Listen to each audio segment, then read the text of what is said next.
I got in a wreck and went over the first corner, went out of the ballpark.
The show we have seen here today. A lot of the favorites did go out.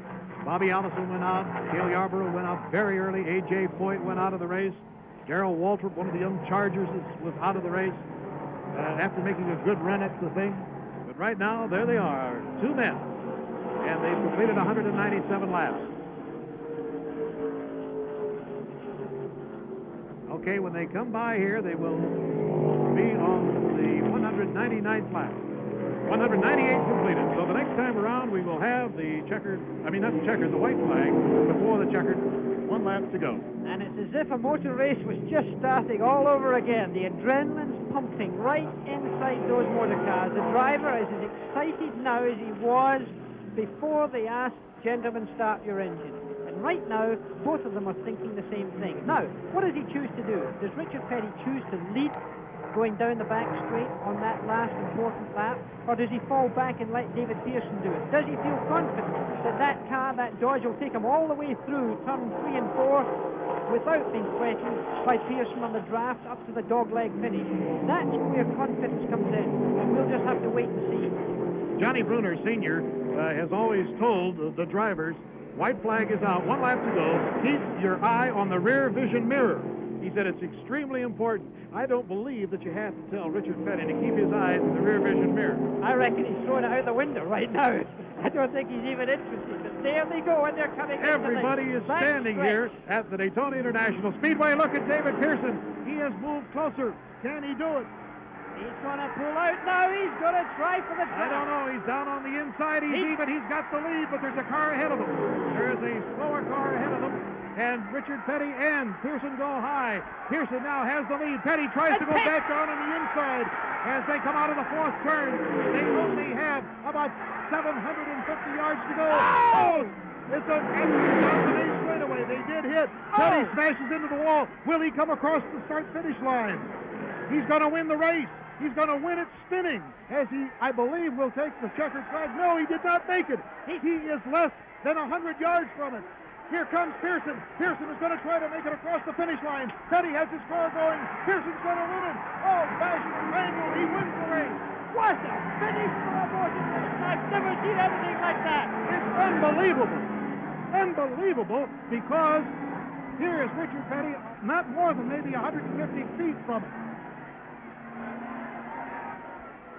He's got it started up, and he's crossed the finishing line as well. He did it. He beat Benny Parsons across, so he gets 2nd place. But he's been pushed. There may be an infringement of the regulations there. He's been pushed. So it'll be interesting to see what the officials have to say about this. But what a spectacular finish. We'll have to look at that finish again, because it really was a question of Richard Petty and David Pearson really moving in on each other there in the most spectacular manner in the last corner of the racetrack. It looked actually like a demolition derby. It looked as if the car that kept it moving was going to win it, and that's exactly what happened.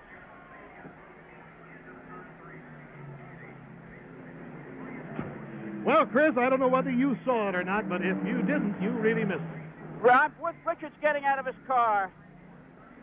Their boys are unhooking him. He looks all right. Are you all right, Richard? What happened?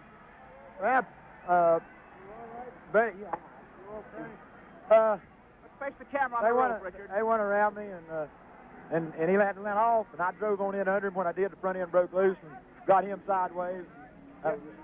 Okay, Richard Petty walking away from his own words. We're going now to victory lane and try and talk with the winner. Petty is all right physically. He didn't even seem mad, Bill. No, but matter of factly. I don't think David Pearson can even see that hood is wrinkled up in front of him there. That's got to be the most mangled car, Chris, that you'll ever see in victory lane. Well, we'll be there in a few minutes, Bill, and we'll have a chat done with David Pearson. Back to you. All right, let's take a look at it again. As they came off that final turn, we had told you stay with us. Here it is. Okay, Richard Petty in the car on the lower part there. He comes through at turn 4. It was a late, and look at the car sliding. The tire smoke's coming off, and it seems that he slid in there to David Pearson. He slides across him. Then he tries to correct, and it looks just at this moment as if he's got it corrected. David Pearson's car slams right in to the wall, very hard, as you can see. Then Richard Petty starts to go loose again. The tail end is out. He overcorrects the car, and it too goes straight into that wall there. An accident that could almost be described as a motorcycle, a tank slapping accident. The car goes one way 1 minute and then another. He keeps the car spinning, hoping to get it across the finishing line. David Pearson runs into another car on pit lane as he comes across there. And you can see the car of Richard Petty, now in the center of your picture, still coming to the infield. If he had slid for about another 100 feet, he would have managed to cross that finishing line. And there's the live picture of the smash car coming down, Bill. All right, and Petty just leaned in David's window, and I'll bet that he probably said, David, I'm sorry, doggone it. It was my fault. I was in front of you. But what a finish to that race. And, of course, the real excitement was when both cars were down on the infield. Pearson was about, I would say, 200 feet from the finish line, maybe Petty 100 feet. Petty couldn't get his car going, but Pearson could get his going. He limped across, and he won the race. Chris, you're down there? Hello. Go ahead, Chris. Okay, well, I've never seen one like this. The first place, second place car so badly damaged. David is still in the car. He's getting out now, and we hope to be able to get a word with him. He moves his helmet. He's just like Petty, very unconcerned and very orderly.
And back in the 8th row, in an unaccustomed position for him, is number 43, the king of the sport, Richard Petty, driving with a neck injury that he sustained a month ago at this crash at the Pocono Raceway in Pennsylvania. Jim, Richard was going into the second turn at Pocono, but right there, he lost his right front wheel and helplessly careened right there into the wall. But at this point in the crash, the damage was all on the right side of the car. Richard was still fine inside. There's Buddy Baker going by in front of you. Now watch this. Chuck Bone appears spinning backward. He gets by Richard. Now, here comes Darrell Waltrip for the hit. Waltrip, at that point, right into Petty's door. That's when Richard was injured in that crash, right at that point.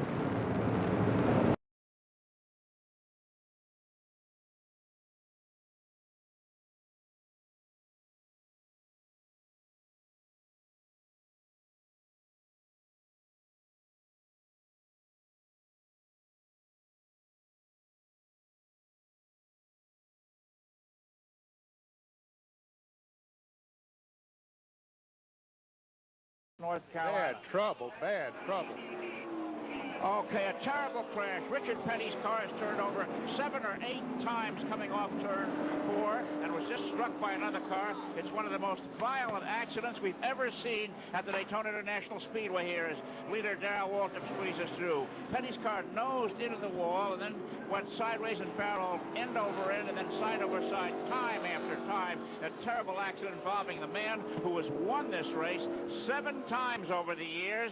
Alan Kulwicki in car number 7 was involved. His car is limping towards the pits, and there is the damage number 43 STP Pontiac of Richard Petty out there on the track.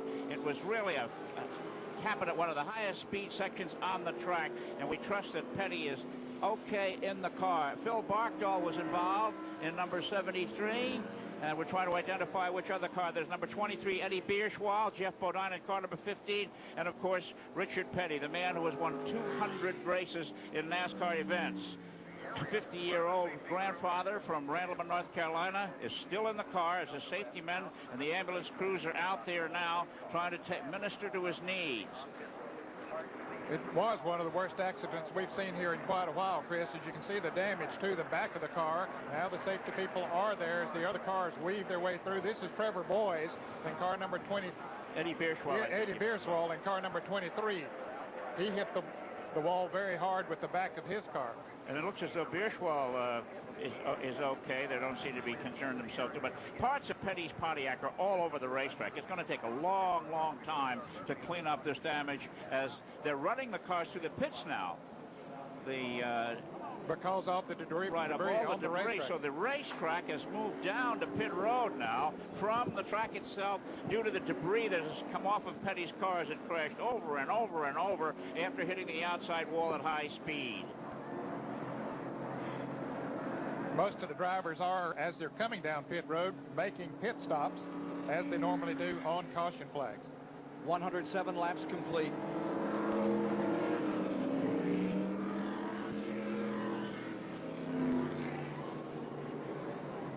Let's take a look in replay at what has happened out of turn 4.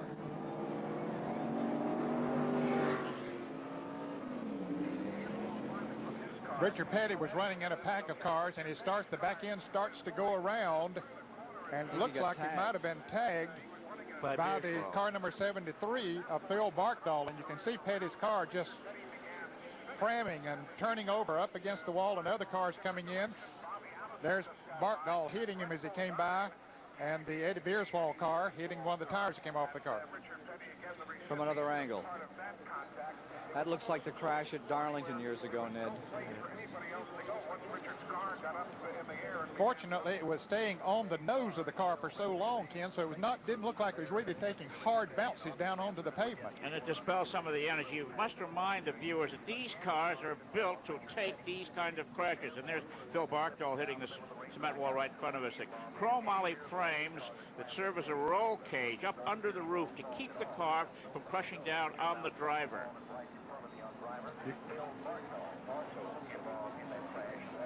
Let's take a look from Ricky Rudd's vantage point.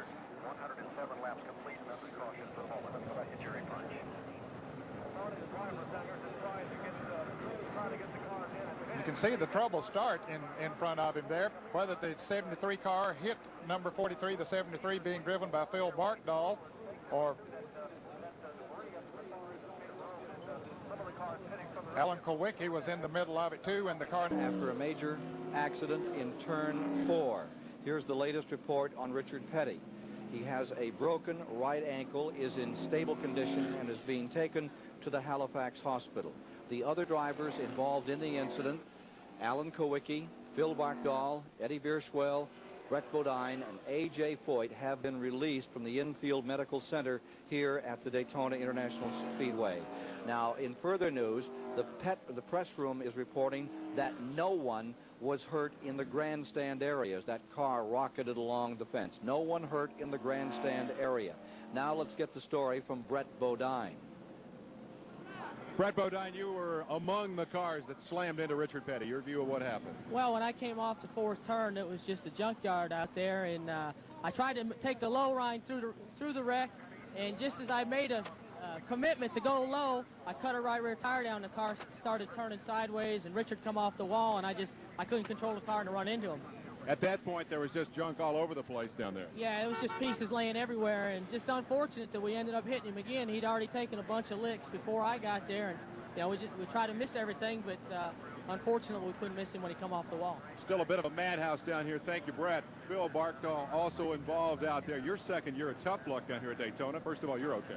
Well, I'm all right. I'm sorry about the deal that happened to Richard, but you know, that's racing, but I'm just very sorry about that. What did you see? How did it happen? Well, I don't know if I got tagged. I know Richard started turning, and I tagged him in the back, and it started a situation where, you know, where he got in the wall, or got upside down and got in the wall. But we were all bunched up there together, and I don't know if something happened to his car, but when he slowed or turned or something anyway, I hit him. I know I touched him in the back and started to. I don't know if I started, but helped the situation that was going on there. I looked at Mayor, and he's upside down, and I was worried about him more than I was worried about myself. You two were right together on Thursday when he got loose too. Is there something about the air on the back of his car? Did you notice any handling problem with it? I don't think that's the deal. I just think it's a deal that we're all in that corner together, and if his car got loose, he'll probably have to tell you about that more than I can. I'm just sorry that it happened, and I was involved in it, and the other drivers too that were running good. We was running good, and I know Richard was running good, and it's just one of those bad deals in racing. I hope nobody got hurt in the stands. I know some stuff went up in there, but you know, we're worried about that also. Word from there is that all the fans are okay, and we're going to go down pit road now to Mike Joy. Dave, we're back at the garage area with Eddie Bierschwale's car. Buddy Parrott is the man with the hammer. He's the crew chief. As soon as he heard his driver was okay, he said from 500 feet away, this thing's not that bad. We can fix it and get back in the race. The damage is largely cosmetic. Let's take a look inside and see what protects these drivers from serious injury. In addition to the roll cage and the padding, new to NASCAR racing in the last couple of years is this metal seat. It's padded and vinyl covered, but even where it wraps around, this seat is designed to bend in case of an injury, an impact. And if that seat gives, the driver's bone structure doesn't have to. Eddie walked away from this crash, and he'll be back here to drive this car again if they can get it repaired. They are back.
Darlington was really bad. We've had some guys get killed at Darlington. Had a bunch of bad wrecks down at Darlington.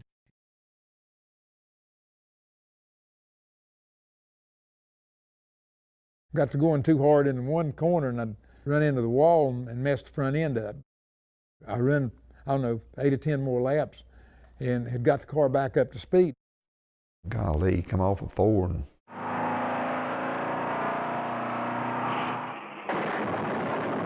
been a crash on the home stretch, a car upside down. And that's a Richard blue Petty. car. It is Richard Petty. I jumped off the score stand and started running as fast as I could. I was working in the booth with Jim McKay for ABC. The position that he was in, it looked like blood coming out. It was a scary scene. At that time, I used to run with a rag in my mouth. Well, them rags got to coming out the windows and stuff and looked terrible. I think the TV camera said, you know, get away from that. He's coming apart inside that car. And he certainly appears to be unconscious. The pit crew running out. This could be a very bad accident to one of the best-known race drivers in the world. He's laying upside down, just hanging there. I guess his head pretty close to the roof, and his arm just limp against the roof. And you know, I think he's left us. You know, and here come a fireman up and sets a fire extinguisher on one of them that takes the oxygen out of the air. Maurice like to kill him because there was no fire, and heck, we had to get back, you know, till it cleared. So we get a hold of him best we can and unhook the seat belt, and Lord have mercy, he must have weighed 190 pounds, and here he comes, you know. So we know he is alive. They put him on a stretcher and back of a station wagon and take him to the Enfield Hospital. He's in the ambulance, and Richard Petty will be rushed to the hospital. Jim, that's Maurice Petty, Richard's brother, riding in the back of the ambulance as we see it going into the track hospital. He tells me that he don't remember hitting the inside wall because he's already knocked out from hitting the outside wall. Here is the hospital at the track here, an emergency hospital where they can make their first readings and where the track doctor can say whether to keep him here, send him to the hospital in Darlington or Florence, or whatever. It's a very good setup. They wanted to take him on over to McLeod Hospital, which is in Florence. And so I got in with them, and I went on to the hospital. In the front seat, you see Richard's wife, Linda, sitting in the center of the front seat in the white dress, and of course very much concerned. Standing right alongside me is Richard's brother, Maurice. Maurice, it happened so fast, I doubt if you know what happened, but what is Richard's condition, could you tell? Well, he's laying there talking now. Looks like his left arm. They see the sprung real bad or broke, and they're cutting his uniform away to get into him. His head's beat on, bloody, and his eyes hurt a little bit. He'll be all right, though. But he is talking. Yeah, he's talking. He knows everybody. You look pretty beat yourself. Long run. Now back to you, Jim. Bob, that's the best word we could have had. I'm sure you could tell from the tone in which Ned and I had been talking earlier that it certainly was one of the worst-looking accidents we've seen on the Nascar circuit in a long time. They admitted him. They wanted to keep him overnight.